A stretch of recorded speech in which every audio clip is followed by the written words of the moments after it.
Hey Planet Earth, Michael Litton, the last DJ, host of Ride the Vibe, playing what he wants to play, saying what he wants to say, and doing it all from the beautiful studios here in Roswell, Georgia. DRSATL, owned and operated by Wahid Gomes, the consummate host, executive producer of the show, and sound engineer extraordinaire. And it wouldn't be a Ride the Vibe without Otis Tillman on the video. And I know how these fellas do it, man. They've got the guests zooming in. They've got video. They've got audio. They got all these components going. I just genuflect to their brilliance. I've got the least important job. I just have to show up and have a conversation with these fascinating guests. And I'm just over the moon excited to have Troy Redfern on the show tonight, hailing all the way from Wales over in the UK. And Pete Fenstra of Blues Matters magazine says of Troy, he combines the rawness of Hound Dog Taylor, the free-form approach of Sonny, easy for me to say, Shamrock, the firebrand playing of Johnny Winter, and the technique of David Hole, mixed with the ghost of Elmore James. Hound Dog Taylor, Sonny Shamrock, Johnny Winter, David Hole, and Elmore James all mixed in together. Welcome, Troy. Hey, man, how you doing? How do you stay humble? I think the reviewer was being very kind. Well, awesome stuff. Just so delighted to have you. And you're 5 hours in advance over there in the UK, no? Yeah, it's just got midnight. Yeah. Wow. Oh, my gosh. Well, thank you so much for making the time in your schedule and staying up late for the show. And, Troy, for your fans who are Legion, the way we roll Ride the Vibe is we do an old-fashioned, old-school listening party format. Back in the day when I was in college in Boulder, we'd go to the dorm room or go to someone's house when we were in houses. We'd, play albums, right? And you put the whole album on, right? Because that's it. And you didn't want to get up and da-da-da-da, and you'd sit back and, have your favorite beverage and maybe something else and listen to all different kinds of music. Because one person would bring country, one would bring the new Joni Mitchell, et cetera, et cetera. Yeah, so that's the way I've styled the show, and I encourage listeners to sit back in a comfort of an environment of their choosing, get a beverage of their choice in the studio. We're featuring a really cool product that you guys can get in the UK. It's called DrinkMate. It's it's a small startup company out of Michigan, Ann Arbor, Michigan, and it will sparkle any of your beverages. So you just put your beverage in this container, put it in this tabletop unit, and you just touch this on the top, and it puts carbonation into your beverage. How cool is that? I mean, I've just become a raving fan. I used to, club soda and vodka drinker, and I'd buy my club soda in those liter bottles to try to save some money. But then I had to recycle them, and it was just a whole hassle. So this has just been a godsend to me. I can't say enough about the DrinkMate folks. And I know in your home studio, you're featuring some coffee because it's strong coffee. Yeah, got to keep the caffeine levels up. You gotta stay up late. That's too cool. And so we're gonna play as many songs. We've got 7 queued up, and we're gonna play as many as we can get to, and then we're gonna talk about the thing that's different from my days in college when we were playing the CDs or the albums rather. It would have loved to have had the artist there or had the artist piped in to ask questions. But so this is just a dream come true for me. So talk about growing up. Growing up in the shadow of Hairstris Ridge, made famous by Michael Oldfield. How say it? Yeah, Hargett Ridge. Yeah, Hargett Ridge. Wow. Hargett, yeah. It was. I think he named one of his albums, the album that came after Tubular Bells. I think that was named after that. Okay. And it was. It's kind of a on the Welsh English border. Yeah. So it's kind of. It's pretty remote. It's kind of some mountainous area, just as you're sort of heading into Wales. And it was really quiet. It was kind of, I grew up on a farm, so it was kind of pretty isolated. So music was kind of my escape. Yeah. And at what age? Did you? I mean, when did you start to escape to music? Really early. I think I was 6 when I got my first. I think it was a Queen single. It was Flash. Yeah. I wanted to go and see the movie, and I remember my parents didn't want to take me to the cinema. My eldest brother got me the single, and from that moment, I used to listen to both sides of that, and I wore that out. And you were hooked. I got Night of the Opera, and I love that. I absolutely love that album, Night of the Opera. I played that to death, and got into the Queen. And as I grew up, I started listening to other sort of things. I remember I had this single. You remember Rainbow, I Surrender? Yeah. I remember playing that one to death. Richie Black, a classic. A classic Richie Blackmore song. And then sort of as I grew up, started listening to things like Jimi Hendrix and the Beatles, and a friend lent me a Sun House LP, which had a massive impact. Yeah.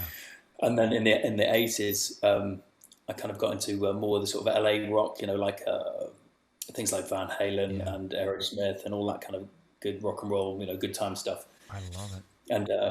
And my parents were kind of they sort of like they were sort of a Christian evangelist sort of family. So I was listening to the sort of Shout at the Devil by Motley Crue and buying albums with pentagrams on the front. Oh, no. Get the garlic out. Yeah. Get the cross out. So were they musical, Troy, or not? Your folks? I think my dad had some violin lessons. My dad played a tiny bit of guitar. He shocked me sort of when I was in my 20s. He sort of took the guitar off me and played a few chords. I'd never seen him play before, but he obviously remembered that from years back. Yeah. But no, not really. It wasn't a particularly musical household. My folks weren't really into music. Right. My dad sort of liked country, and that gave me a lifelong hate of country. Sorry for all you country fans out there. listening. No, but it's a certain type of there's good country. In my opinion. Right. This is Tammy Wynette and sort of stuff like that. No offense, Tammy. I think she's past us. Now, how about your older brother? Musical or not? I've got three brothers. And, the eldest one, he bought me. I remember he bought me Queen the Works on cassette, and so we sort of, but they weren't musical. My middle brother, has done some singing in bands and stuff. But yeah. And then what about Michael Oldfield? Was he like a breakout star and just, sort of the guy that made good, or did he hang around in the pubs and that sort of thing, or did he play in the? I don't think he was from the area. I think he moved to the area for a few years and had a studio up in just outside the local sort of town. Okay, gotcha. And then recorded there, for a few years and. Obviously, Tubular Bells is like a classic, as you know. Right. But yeah, so he was there for a while, and but he made the kind of area, that he's known for that, and the town for the work he did there. I love it. Well, your latest release, May of 2020, I believe, is Island, and I would love to feature, if we can tee it up, John the Revelator. And then we'll come back and we're going to take a short break after we play the video, and then we're going to talk about that song and that selection for your album. So if we could, fellas, let's hear a little John the Revelator.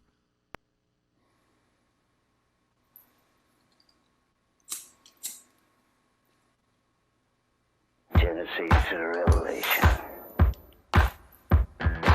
Genesis to the Revelation.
Ride the Vibe with Troy Redfern out of Wales. That's off Troy's new release, Island.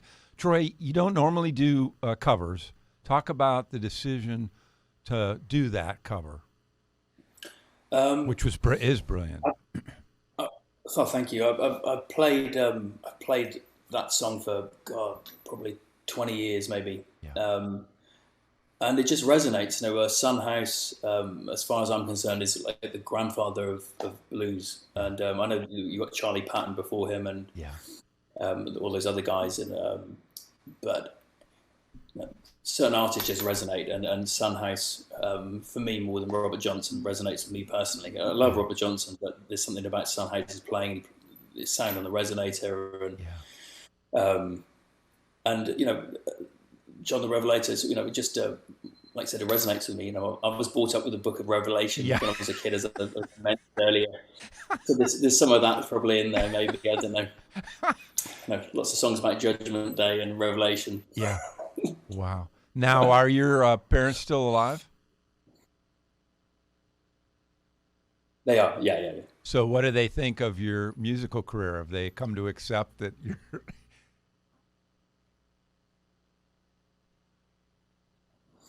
They like what I do. With the music I'm doing, the blues music. Yeah. Good. Yeah, so it's all good. So your father's branched out from his Tammy Wynette country. I'm not sure about that. Probably not. Probably not. Well, we are going to take a short break to support our sponsor, which in this case is DRSATL. And I want to come back and talk about Emma Mitchell and the work on that video, and she's done a couple other work with you on the videos. So we'll be right back, y'all. Stay with us. Short break. We're going to play more of Troy Redfern on Ride the Vibe. DRS provides professional audio mixing and mastering services. They also provide other creative services such as voiceover editing, audio restoration, and audio forensics. They have great customer service, their work is fast and efficient, and their prices are affordable. You can learn more about their creative services by visiting them on the web at DRSATL.com. Again, that's DRSATL.com, or call them at 404-590-0779. Again, that's 404-590-0779. DRS, when the right sound matters. You are back on Ride the Vibe. Knuckle the last DJ, playing what he wants to play and saying what he wants to say, and in this case, playing the great music of Troy Redfern out of the UK. Troy, so delighted to have you on the show. And that video, as I understand it, was shot by and produced by Emma Mitchell. Is that right? And if I've got that right, talk a little bit about how that came about and your relationship with Emma in producing that. Emma's my partner. We've done this in lockdown, so this was kind of like a homemade thing, really.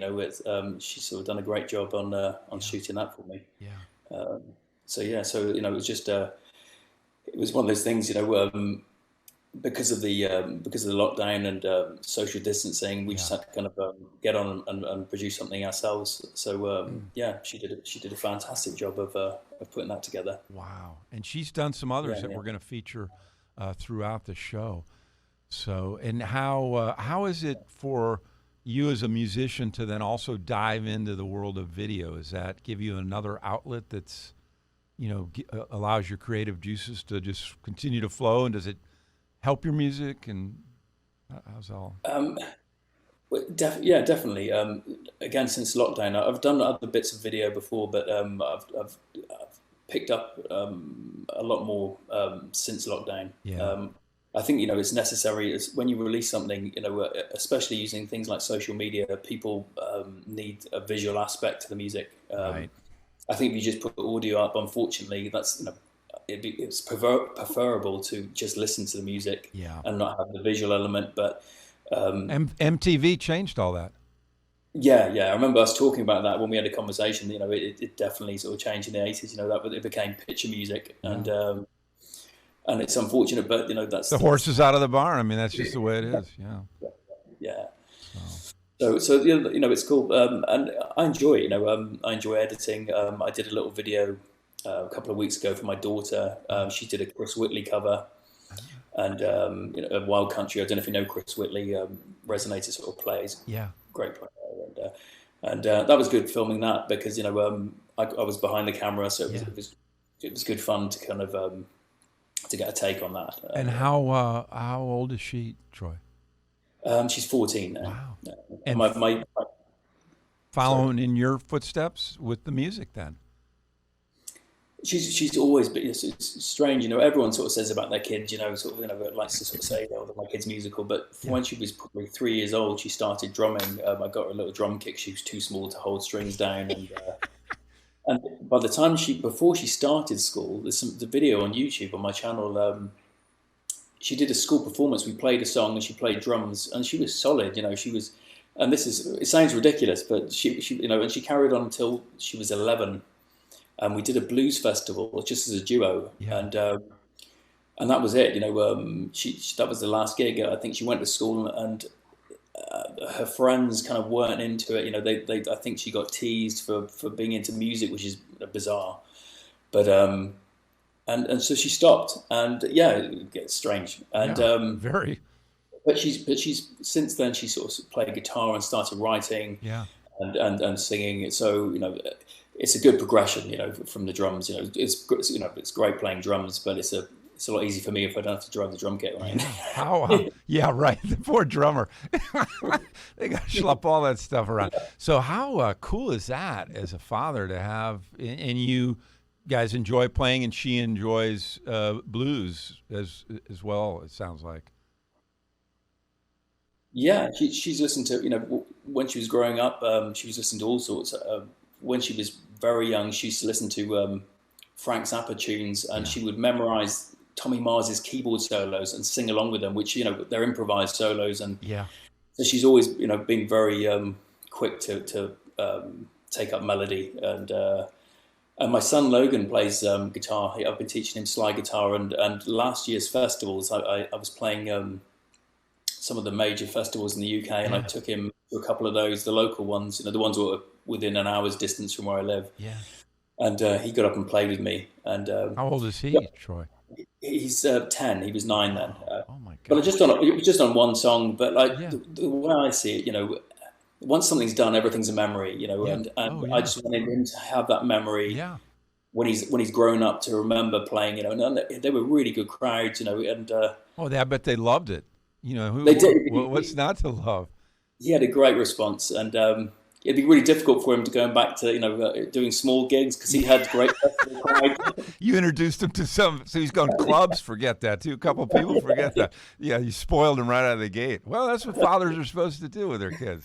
That's cool. So, you know, it's interesting to me because so you describe you with, you know, getting a passion for it at a young age, 6, and then that DNA is just passed down, and it's just very, it's interesting to me. It's great, you know, whether they carry on with it, you know, it doesn't, you know, it's up to them. It's completely. Right. But it's just the way I see it, you know, in 20, 30 years' time when they're grown up, those kind of things are good memories to have, I think. Absolutely. And shared memories collectively with you, which is so cool. Well, I think, you know, we're kind of talking in a little bit of a spiritual vein with the whole DNA and the parenting and this and that. I think we need to cue up, if we could, fellas, Call to Prayer, which is another track off of Troy's recent release, Island. So let's cue up that video, Call to Prayer.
with me. I have a large lava lamp in my living room. So, so how did that video come about? Same, doing it all on lockdown, eh? Yeah. If I had the budget, I would have done something, because it's very Eastern sounding, and so I just wanted a visual sort of element, and I've always loved that kind of flow art, that kind of look of that stuff. I managed to gather up some of that footage, and just thought I'd do something like that. So it's a visual, but it's not an actual performance video. I could have done a performance video, but I'd done 2 of those. Yeah, and I just thought it was more interesting. It was something to sort of to watch, and those things you can watch several times. You don't get bored. No, because it's dynamic. It looks like it's all. It seems like it's always changing. Yeah. And it harkens a little bit to the iTunes. When you can put the iTunes in that mode where stuff is. Yeah. But I think that stuff was like ink on water. I think it's on milk. Yeah. So it's it has that kind of flowy sort of feel about it, and then just edited the cuts for the rhythmically for the beats and whatnot. So lockdown is it's sort of the mother of invention, right? Necessity, and basically you've through the course of this expanded into areas that maybe you wouldn't have done before. Am I picking that up? Which is so cool. Definitely, yeah.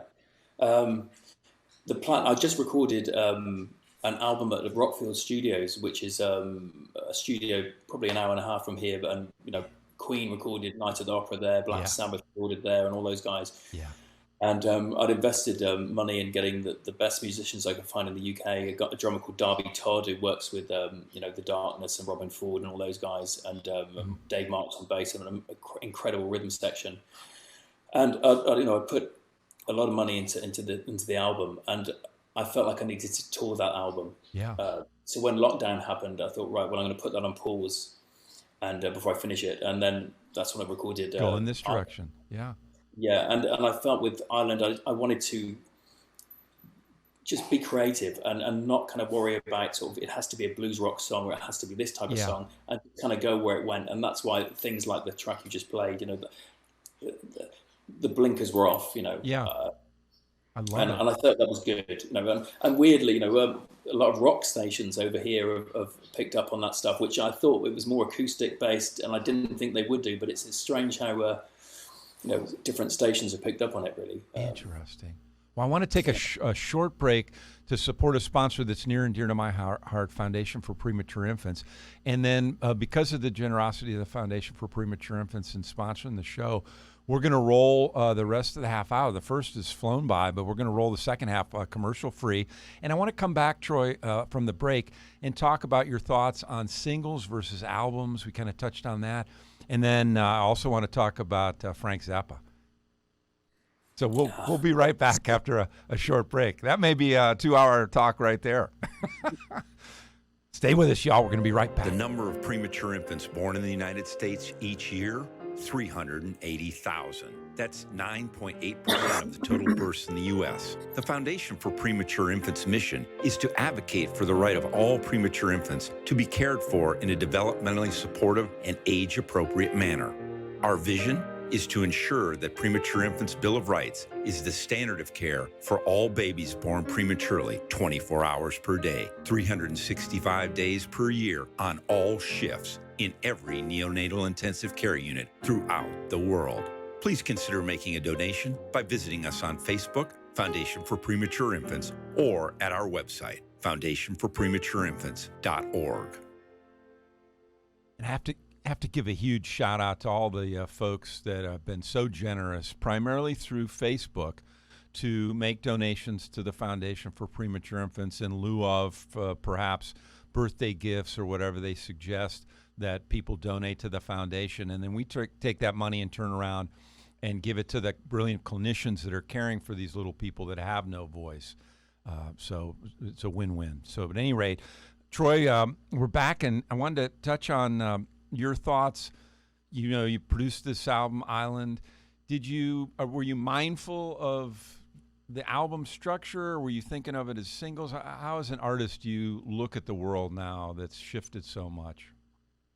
I was thinking about this as a full album, as a product, because during a live stream we've lost the income from gigs, and playing live. So I felt like I wanted to make a physical product that people could buy. Instead of the live streaming thing, I did some of that, and I've done a few of those shows. But I felt like I'd rather offer a physical product for someone to buy. That was the aim. I love it. And I wasn't putting a big sort of PR campaign behind it. It was going to be sort of, like a small, lower level kind of thing. Yeah. But I was really pleased with the way it turned out, considering that I took about 3 weeks or 4 weeks to do, and wow, it was great. And I read on for one of the songs, I think it's the next one we're going to play, "Hallowed Ground," that you did all the instruments. Did you do all the instruments on the entire album, or just that song? I wasn't quite clear. Yeah, on everything. I played on everything there. So you do have something in common with Mike Oldfield, who was famous for, his prowess on all the instruments that he played on his albums. Well, it's kind of been a necessity, really, because everything I've recorded up until this Rockfield album has been recorded by myself. I've done everything on all of them, and I've because it's just easier. Sometimes I've been had situations where I've gone into the studio and you get a product that you're not happy with, and it takes a lot longer in your home studio, but you can spend time detailing it and getting it, kind of sculpting it to how you want, within reason. When I went to Rockfield, they got such good desks and such good mics that there's a whole world. But so you have a home studio you're in currently, or close to currently? I'm not in it now, but I have one here. Yeah, nice. Well, it was at my my place. I'm at my girlfriend's place at the minute, actually, and so I brought everything here during lockdown and hauled it all over and set it all up here. Very cool. Yeah. Well, let's hear "Hallowed Ground" off of Island again, and we're going to feature this video, and then we're going to come back, and I want to have a little chat about Frank Zappa, who I know you are a big fan of. Yeah.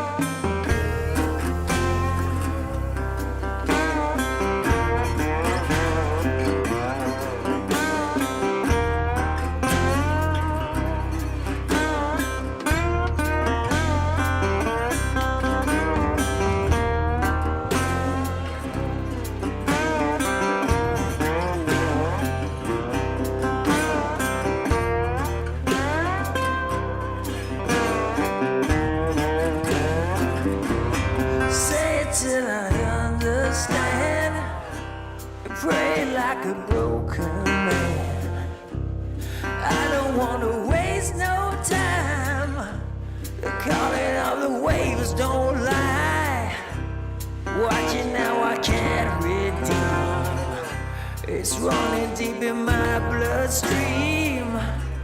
Calling to the gods I know, the four winds and the buffalo. Shadow reaching out, falling on my hell ground, my hell ground.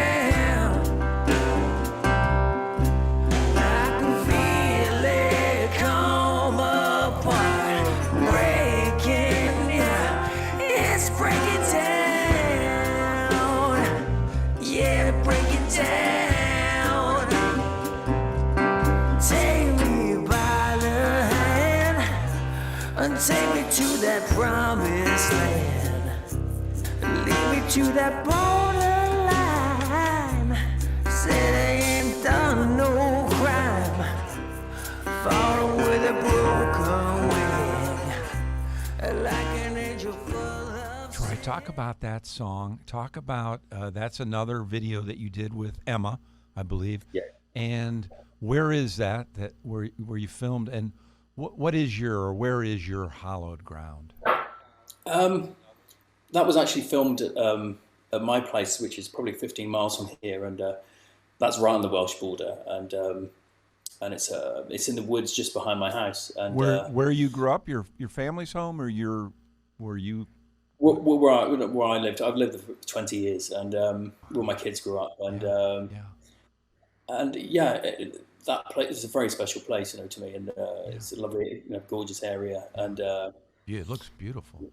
and that was a tricky video because I wanted to do a slow motion video, so I had to double speed the track, and then mime the track at double speed, and then slow everything back down, so I'm still in sync with the track, but my motion, so I look like I'm playing at the right speed, but really it's half speed. So that was a bit of a tricky one to sort of to do, but got your creative just juices I flowing. wanted something again flowing and kind of something that, yeah, definitely. I love it. So it was, I love that track on the album. That's probably my favorite one. I like the sound of the resonator, and it's, I'm usually doing sort of like more rock, kind of like blues rock, and it's just nice to have something with a bit of air in the production, so you can, it's less kind of intense, and because when I play live, it's all about sort of intensity and energy. Yeah. I can see that from the pics you sent us. When I go out and play live, I love that kind of, I love energy. I just love that kind of, Well, we've got a couple couple videos teed up of so you playing live, so we're gonna see that. Let the audience see that as well here shortly. Oh, okay. So that is your hallowed ground, where you've lived for 20 years. Yeah. It's a special place. That. So talk about your writing process and how it comes to you. Does it flow? Do you just set aside a certain time? And what's your creative process, Troy? The way with all of my stuff, I don't sit and with a pen and paper. I kind of I'll have a guitar and play. Because I use lots of different tunings, it's purposely difficult to play things that if you're in standard tuning, you go to things that you already know, you automatically fingers just go there.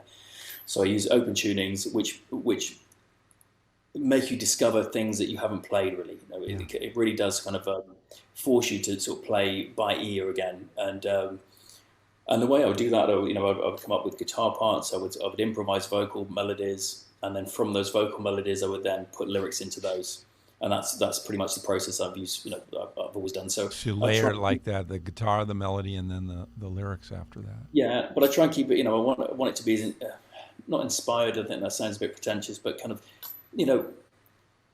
as natural as possible. So I'm not really a process guy. I just want it to sort of like what happens, and then capture that, and then work backward, and chip away until there's a finished product. Now, were you at your hallowed ground at your house when that song came to you, or did you have that in mind or not? No. It's kind of after it's finished. It's a case of standing back. It's like sort of doing a painting, an abstract painting maybe, and then standing back after, and then sort of and then seeing what it is, and that's pretty much with everything I do. It's kind of like that. I don't know what it is until it's done. I don't kind of have a plan. I don't think, right, okay, I'm going to do this like a southern rock tune and sort of and purposefully write a southern rock tune. It's kind of, I'll play something and then what does it sound like? And then how do you fit them into the album? Do you have to, sacrifice some of your darlings, some that you like, and go, there's not room on the album for that, or it doesn't fit, or what's the process of that, putting that together? I think there was about 20 songs that were ideas, and some worked and some didn't. As I start sort of like chipping away at them, you realize, okay, that one's not going to work. That doesn't sound right.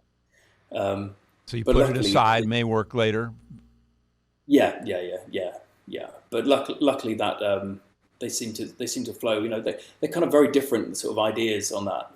But again, to me, when you have albums like sort of like Night of the Opera, for example, we spoke about that earlier. Yeah. If you listen to each of those tracks, they're completely different, and I kind of like that. I like that variant, because so you're not having just the big guitar over and over.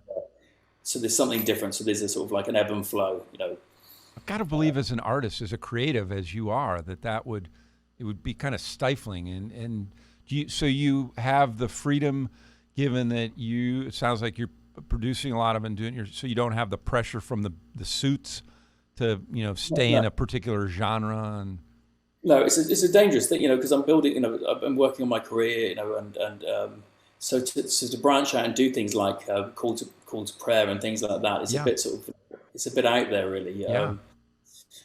But so it's a risk, but it seems to turn out okay. People accepted it, and people seem to like that, especially that one for some reason. So I'm glad. So that it's in itself has given me a bit more freedom, reinforcing that, and maybe picking up new folks that you wouldn't have gotten that if you were doing a certain traditional pigeonhole. Definitely, yeah.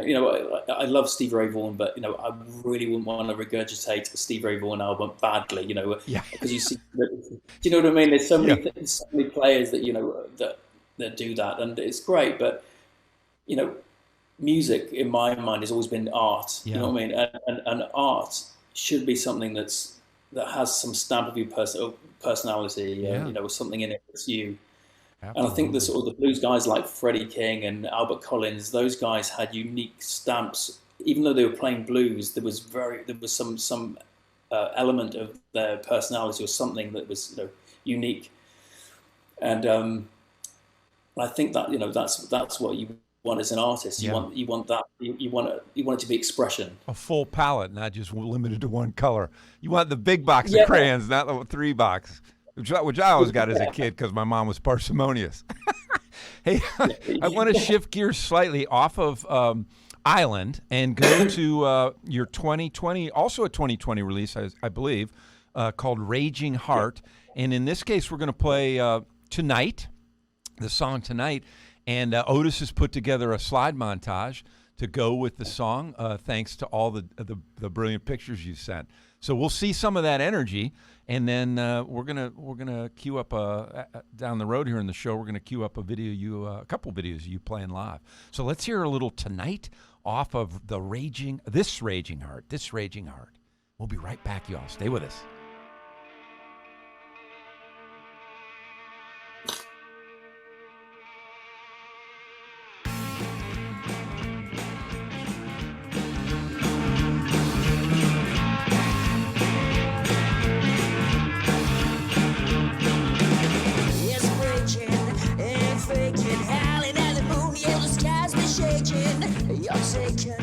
Forsaken, rob me blind, all this love you're making. You always kiss me when I'm down. Never look away, no. And as I pray, I hear the ground. My spirit falls away and rock solid now. Yeah, 1 in a million. And the line is striking twice in the fade. And the fever's coming down, you're just to kill you.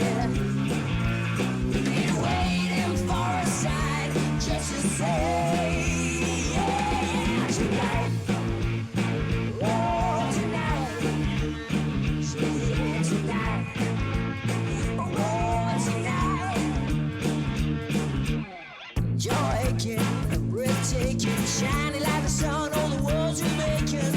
Young aching, souls naked, breaking in the light, yeah, there's no mistaking. And now I see it all around. I'm never gonna waste it. And I taste it when I hit the ground. And then I fall away, rock solid now, yeah, 1 in a million. And the line is striking twice in the face. Y'all may notice that we are not playing these songs in their entirety. First of all, we wouldn't have any time to chat. But most importantly, we want you to go out and buy Troy's music. Because as he mentioned earlier in the show, and I think you all can appreciate, musicians aren't gigging. And Troy and I talked about it in the run-up to the show. They make pennies, when you all download from Napster and Spotify, etc. So it takes a lot of downloads to make a living. Most of the money comes from gigging, and the gigging's dried up temporarily. So go out and buy some of his music, will you? Or buy a lot of it. Troy, where can they find it? The usual spots, and then what's your web address? Yeah, if you go to www.troyredfern.com. You can get physical copies there, and I can send those out to the States if you're ordering from over there. Or you can go to Bandcamp, and I've got my back catalogue of rare sort of deep cuts and stuff over there. I love it. So yeah, Bandcamp's another good one if you want to just download sort of things. And Very cool. and if you want to do that, do it on Friday, because Bandcamp are waiving their fees. Oh, nice. Okay, love that. So you can save some money. So God, I mean, we're all hanging out, so more time to listen to music and do your own listening party in your own house. And Troy, you maybe heard the expression. I think I'm getting this right. 7 degrees of separation from Kevin Bacon. You know? Yeah. I'm not sure. I think it's that everybody. I don't know, something about everybody's connected to Kevin Bacon somehow. I'm not sure how that all came about, but I believe that knowing Lucy Pillar puts me 3 degrees of separation, maybe less, 3 degrees of separation away from knowing every musician on the planet, because the woman is she's just a dynamo. So just a shout out to Lucy, and talk about just briefly, Thank you, Lucy. your relationship to Lucy and the connection there. Well, I've only recently met Lucy, and she's been absolutely fabulous. She's Met her really when helped she me came out, over and, to the UK, Troy? No, online. Oh, online. Yeah, gotcha, of course. Yeah. And she's helped me. She's set up the international fan club online on Facebook, and no, she's been really supportive. So massive thanks to Lucy. Yeah. So this song tonight, off This Raging Heart, also a 2020 release, if I've got that right. So I mean, so you did that before Island, I believe. Yeah. And how? I mean, so you got Talk a little bit about that, and I love that track. Talk about that track if you would. What happened with that was I got offered a UK tour, a 6-week UK tour with a band called Willie and the Bandits. Okay. Through a great agency called Midnight Mango, and my last album was probably 2 years ago. Before then, Wow. And I wanted something to take on the road with me to to sell as merch. Yeah. And because, like I said, I record all my own stuff. I've got sort of probably 3 albums put by, sort of on the shelf, ready to go. So when I found out I had that tour, I picked the songs and put that album out, purely for that tour. Wow. So that's why it came out sort of, again, that one Back to back. was something I wasn't planning to put out, but I felt like I needed something new to take on the road. Sure. Yeah, because merch, man, that's where a lot of the dough's made. Yeah, Got to buy that merch, folks. Yeah, and and it was good. Unfortunately, 3 weeks into the tour, we got stopped because of the COVID. That was so it was Sod's law that that happened. But the tour's rescheduled for next year. So hopefully, if things settle down, we'll be back on God the road. willing. Wow. But Well, this time is just flying by, and I'd be remiss if I didn't get a couple videos in showing that energy we've been talking about. So I want to queue up, if we could, Home on Judgment Day. And as I understand it, Troy, this is off 20. So we're working back in your discography. This is off a 2018 Mahogany Drift, and you were playing with it was RHR, and those were. And I won't let you talk about the fellas that were playing on that with you after we show this video a little bit of that incredible energy you've got on stage with great music. Let's cue that up if we could, Otis.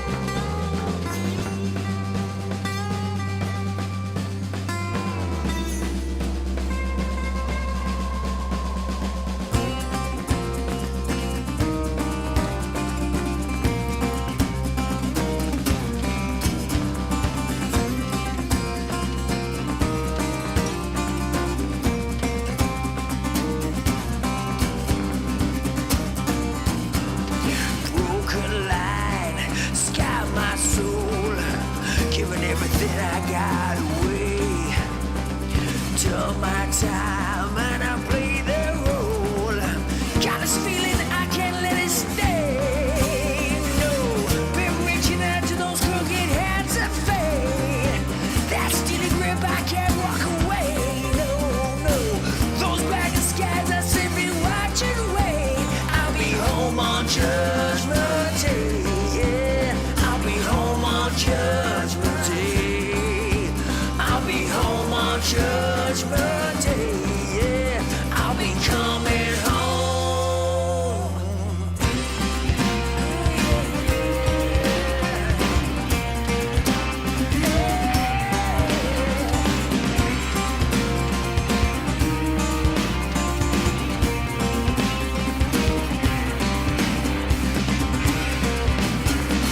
Wasted time, can't renegotiate. Everything that's done is done. No lie.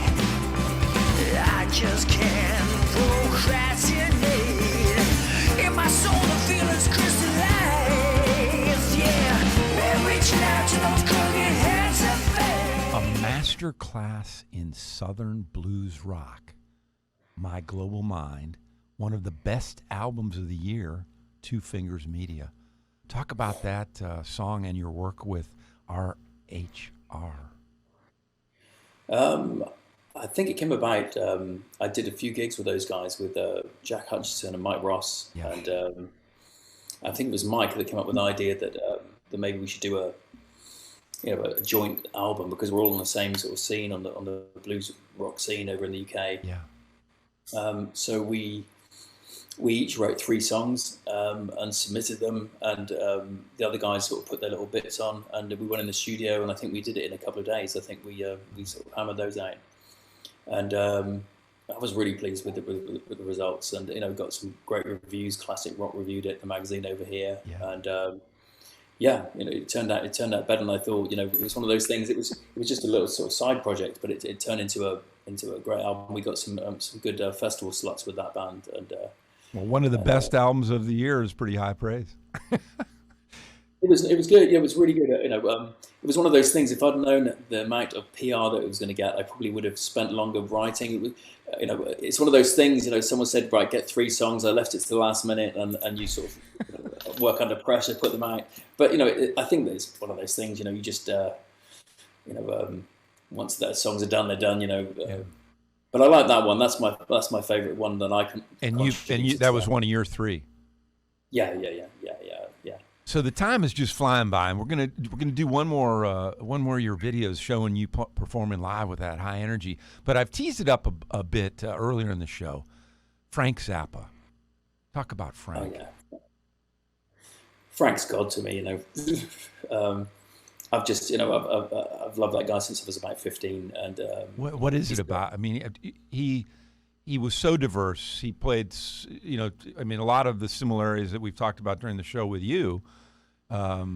Never pigeonholed, totally unique. I mean, did that resonate with you at 15 or? All of that, yeah. It's just his outlook, his view on society, his view on life, just everything. It's got everything from blues to sort of like avant-garde and classical and great guitar solos. To me, some of the best, most inspired guitar playing. And so underrated. I mean, people, you don't necessarily, when you're thinking of Hendrix or Clapton, or you don't have Zappa up there on that list typically.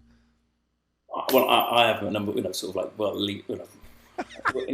he's up there. But people like Alice Cooper, I've seen Alice Cooper interviews, and Alice sort of definitely holds him in massive high regard. He talks about his guitar playing especially, and so the folks do know, but the mainstream, doesn't necessarily maybe know.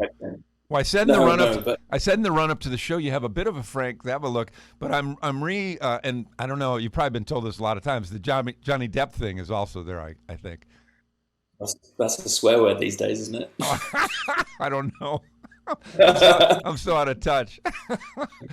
But at any rate, so Zappa. So this is one of my favorites because he was one that listened to in college. People would bring the album, and this is one of my favorite lines.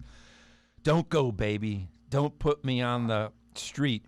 You threw my best sharkskin suit out into the lawn, right into the top of some dog waste. Oh, I love that Office, Greasy Love. The song was Yeah. later that night. But that has Yeah. resonated with me, that line, for all these years. And I, Yeah. you know, as David Crosby said, if you remember the 70s, you didn't live through it. So I'm amazed that I remember that line, but it tells you how powerful it was. Yeah. And he kind of referenced a lot of the 50s sort of doo-wop and the kind of like the mythology of that era, you know. When he did his Reuben and the Jets, that whole yeah. Well, and Dynamo Hum. I mean, I can't get enough of that Dynamo Hum. No, Overnight Sensation to me has some of the best guitar solos. You know, Montana's guitar solo, that is so good. You know, and that's using just a pig nose amp and the SG with a built-in sort of what was it called, a booster pedal, and you know, some of those solos are just to me out of this world. Massive. You know, So when you go out and buy Troy's music, do yourself a favor, and if you don't know Frank Zappa, what would you suggest, Troy? Which album? Because he had so, I mean, he's got so many. His discography is like huge. Which one would you? I would say Overnight Sensation, I think, is a good starting point. I started with Weasels From My Flesh. Yeah. Which is avant-garde, you know, kind of, I don't know what it's avant-garde. And then the next one was Broadway the Hard Way, which was one of his last ones, which is all the political sort of stuff. Yeah. So, but I love them all, you know, I just, it's a whole universe of music, and I could spend my life just listening to nothing but that, really, you know. And it's sort of a dichotomy, because people would look at him and think, oh, well, that guy's got to be on massive medication, you know, he's heavily drugged, but not a non-drug drug user. Back in the day. No, I think it probably, you know, when he had the studio in Cucamonga, before, you know, he had the Mothers, he was busted and spent time in prison for making a tape for, I think the police did an undercover job on him and asked him if he'd make a bachelor video, and he agreed to make an audio recording of simulated sex and gave it to it was an undercover policeman. And ended up spending time in jail for that. So I think he was probably quite paranoid because of his image and living where he was living, and the CIA were all around, you know, undercover, around, you know, that. Because they were trying to rat out the musicians back then. Yeah. So he was a very astute sort of guy. So he knew that he would be a target for any of that kind of stuff. So, you know, and he was interested in music, you know. So I'm sure that purist, yeah. But I think his musicians probably sort of, you know, were a bit way. Well, maybe that tape was the birth of Dynamo Hum. Exactly. Because my take on it, I might be wrong, but it seems to me like, you know, once he'd sort of made it, he could do whatever he wanted to do, and then it's like a two fingers up to the authorities saying I can do what I want. I love that. Oh man. Well, back to you, Troy. Enough about Frank. God rest his soul. But I want to end the show that's just blown by, and you've been so gracious to stay up at now 1:00 in the UK. I want to end with The Line, which is off the Dirt Blues Ritual 2017 release, if I have that right. Yeah. And this video was filmed by Daniel Holmes and Nathan Emery. So we'll play a little bit of this again, because we want you all to go out and buy his music and then get that. I want to give a shout out to Daniel Holmes. He's such a good guy. So I'll shout out to Dan. Yeah, perfect. Well, we're gonna cue up The Line. It's a video, and then we're gonna be right back and get Troy's parting comments.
DJ, playing what he wants to play, saying what he wants to say, and in this case, playing the great music of Troy Redfern out of the UK, Wales.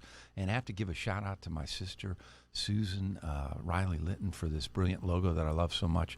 If you're interested in all sorts of logos and coolies and promo stuff, check out Rain Dance Media Solutions. Troy, it's just been a gas having you on the show, and again, appreciate so much you staying up late. Parting thoughts, things you want to wrap up with, words of wisdom, future gigs that you're hoping to do, whatever it might be. The floor is yours, sir. Well, hopefully gigs are back on. We've got a lineup for 3 weeks in March, so fingers crossed with that. Yeah. If folks want to keep up to date with what I'm doing, Facebook's probably the most up-to-date one. There's my website, which I mentioned before, www.troyredfern.com. Yeah. And I'll be putting sort of stuff up about the production of the next album. I've just started working on guitar tracks for that. All the rhythm sections are done and the guides are done. So I'm just going to start layering. So I'll share that process of recording that. Yeah. So yeah, it's all good. Words of wisdom. I don't know if I can. Well, what do you tell your kids? What do you tell your son and daughter? What kind of advice do you give them as it relates to their passion for music and just to follow their heart, really, what they want to do. I would never pressurize anyone into doing. You've got to follow your own nature, really, haven't you? Gotta love it. That's the main thing, I think, and just do what makes you happy. Sort of, amen to that, because life is short, as we know all too well. Yeah. Well, guys, it's been fabulous, and we hope to see you in the States when things come back around. No, that's great. Thank you, Troy. Thank you for having me on. We're out of here. Ride the vibe. Michael Litton, the last DJ. But it's not too late to set the record straight. Better get her done, son, 'cause the hour is grown late. Maybe there's a DJ out there somewhere who has a few regrets and a list of things that he meant to do but hasn't gotten round to yet. Well, maybe he'll feel a little empathy. Play this on his FM show. Better late than never. Here's my thanks to whoever plays my song on the radio.